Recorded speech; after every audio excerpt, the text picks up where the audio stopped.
സംസ്ഥാനത്തിന്റെ പുതിയ മുഖ്യമന്ത്രിയെ തീരുമാനിക്കാൻ കോൺഗ്രസിനുള്ളിൽ ചർച്ചകളും ചരടുവലികളും സജീവം. ഇന്ന് വൈകിട്ട് കേരളത്തിലെത്തുന്ന AICC നിരീക്ഷകർ നിയുക്ത MLA-മാരെ കാണും.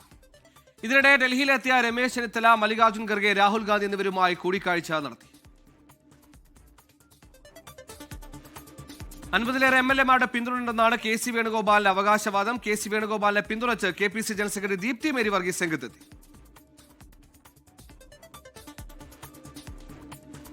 ഒബ്സർവേഴ്സ് വരും, അവർ MLA-മാരോട് അഭിപ്രായങ്ങൾ ചോദിക്കും. MLA-മാരുടെ അഭിപ്രായം എല്ലാം സമന്വയിപ്പിച്ച് ഏറ്റവും ഉചിതമായ സമയത്ത് ഉചിതമായ ഒരു മുഖ്യമന്ത്രി വരും എന്നുള്ള കാര്യത്തിൽ സംശയമില്ല. AICC-യുടെ വലിയ നേതൃത്വം, ഇപ്പോൾ ചാർജുള്ള general secretary Deepa Das Munshi, Shri KC വേണുഗോപാലിൻ്റെ നേതൃത്വത്തിൽ ഇവിടെ എല്ലാ മണ്ഡലങ്ങളിലും, ഇവിടെ ഏറ്റവും അധികം മണ്ഡലങ്ങളിൽ പോയി പ്രചരണം നടത്തിയതും അതിന് നേതൃത്വം കൊടുത്തതും എല്ലാ അർത്ഥത്തിലും AICC-യുടെ എല്ലാ പിന്തുണയും, എല്ലാ കാര്യങ്ങളും ഇപ്പോൾ എനിക്ക് പറയാൻ പറ്റില്ല, എല്ലാ പിന്തുണയും കൊടുത്ത് ഇവിടെ നിന്നത് ഇവരെല്ലാം മത്സരിക്കുമ്പോൾ അദ്ദേഹം തന്നെ ആയിരുന്നു. പക്ഷേ അദ്ദേഹത്തിന് പാർട്ടി കൊടുത്ത ഉത്തരവാദിത്വം രാജ്യം മുഴുവനുള്ള കോൺഗ്രസിനെ ശക്തിപ്പെടുത്താനുള്ള സംഘടനാ ചുമതലയാണ്. അത് അദ്ദേഹം ചെയ്യുന്നുണ്ട്. എല്ലാവർക്കും അവരുടേതായ ഉത്തരവാദിത്വമാണ്. ആരും അയോഗ്യരല്ലല്ലോ, എല്ലാവരും യോഗ്യരായിട്ടുള്ള ആളുകളാണ്.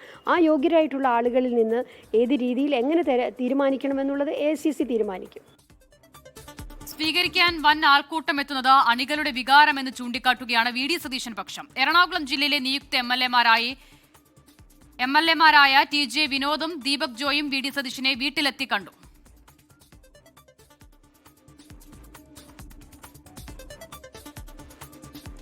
കോൺഗ്രസിന്റെ നിർണായക നിയമസഭാ കക്ഷി യോഗം നാളെ ചേരും. വിവരങ്ങളുമായി PR അരവിന്ദ് ഡൽഹിയിൽ നിന്നും അലക്സാ മുഹമ്മദ് തിരുവനന്തപുരത്തും ചെയ്യുന്നു. ആദ്യം PR അരവിന്ദനാണ്. അരവിന്ദ്, രമേശ് ചെന്നിത്തല ഇപ്പോൾ സോണിയാഗാന്ധി അടക്കമുള്ള മുതിർന്ന നേതാക്കളുമായി ചർച്ച നടത്തി. AICC നിരീക്ഷകർ കേരളത്തിലേക്ക് എത്തുന്നു. ഇനി അങ്ങോട്ട് ചൂടുപിടിച്ച ചർച്ചകളാണ്. അതിനപ്പുറത്തേക്ക് ചരടുവലി അനുയായികളിൽ നിന്ന് തുടങ്ങിക്കഴിഞ്ഞു. ഇനി എന്തൊക്കെയാണ് കാത്തിരിക്കുന്നത്?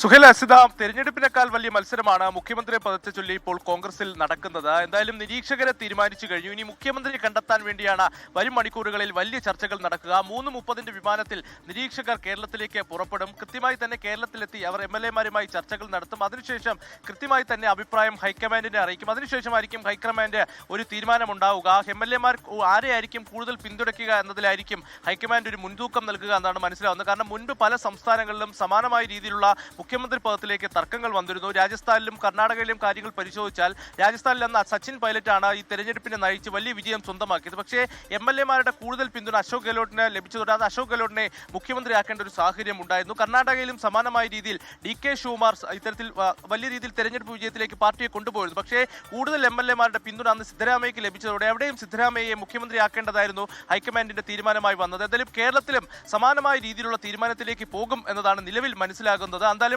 അതിനു മുമ്പായാണ് കോൺഗ്രസ് നേതാവായ രമേശ് ചെന്നിത്തല ഡൽഹിയിലെത്തി രാഹുൽ ഗാന്ധിയും മല്ലികാർജ്ജുൻ ഖാർഗെയുമായി കൂടിക്കാഴ്ച നടത്തിയത്. മഹാരാഷ്ട്ര പുനഃസംഘടനയുമായി ബന്ധപ്പെട്ടാണ് ചർച്ചകളെന്ന് രമേശ് ചെന്നിത്തല പറയുമ്പോഴും തനിക്ക് ഈ മുഖ്യമന്ത്രി പദത്തിലേക്ക് കൃത്യമായ അവകാശമുണ്ട് എന്ന് തന്നെയാണ് രമേശ് ചെന്നിത്തല നേതാക്കൾക്ക് മുന്നിൽ അറിയിച്ചിരിക്കുന്നത്. കാരണം 2021 പ്രതിപക്ഷ സ്ഥാനത്ത് തന്നെ മാറ്റിയത് MLA-മാരുടെ പിന്തുണ ഉള്ളത് കൊണ്ടല്ല, അല്ലെങ്കിൽ ഇല്ലാതിരുന്നത് കൊണ്ടെന്ന അടക്കമുള്ള വാദങ്ങൾ രമേശ് ചെന്നിത്തല ഉന്നയിച്ചു എന്നതാണ് മനസ്സിലാകുന്നത്.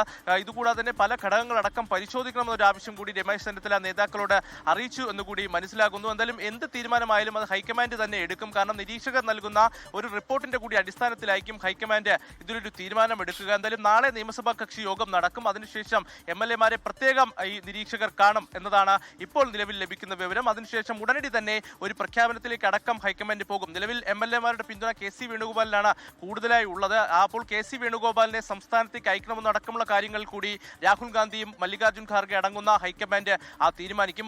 KC വേണുഗോപാലിനെ സംസ്ഥാനത്തേക്ക് അയക്കുകയാണെങ്കിൽ പുതിയൊരു സംഘടനാകാര്യ ജനറൽ സെക്രട്ടറിയെ കണ്ടുപിടിക്കേണ്ടതായിട്ടുണ്ട്. അപ്പോൾ ഇതുമായി ബന്ധപ്പെട്ട ചർച്ചകൾ നടക്കണമോ, അല്ലെങ്കിൽ രമേശ് ചെന്നിത്തലയോ VD സതീശനോ മുഖ്യമന്ത്രിയായി എത്തണമോ എന്നതാണ് ഇനി ഹൈക്കമാൻഡിന് മുന്നിലുള്ള ചോദ്യം. എന്തായാലും നാളത്തെ നിയമസഭാ കക്ഷി യോഗം നടക്കും. അതിനുശേഷം MLA-മാരുമായുള്ള കൂടിക്കാഴ്ചയ്ക്ക് ശേഷം കൃത്യമായി ഹൈക്കമാൻഡിന്റെ നിരീക്ഷകർ നിലപാട് അറിയിക്കും. അതിനുശേഷം ഉടനടി തന്നെ ഒരു പ്രഖ്യാപനത്തിലേക്കും ഹൈക്കമാൻഡ് കടന്നേക്കും. സുഹൈൽ, അസിത. ശരി, PR അരവിന്ദാണ് വിവരങ്ങൾ നൽകിയത്.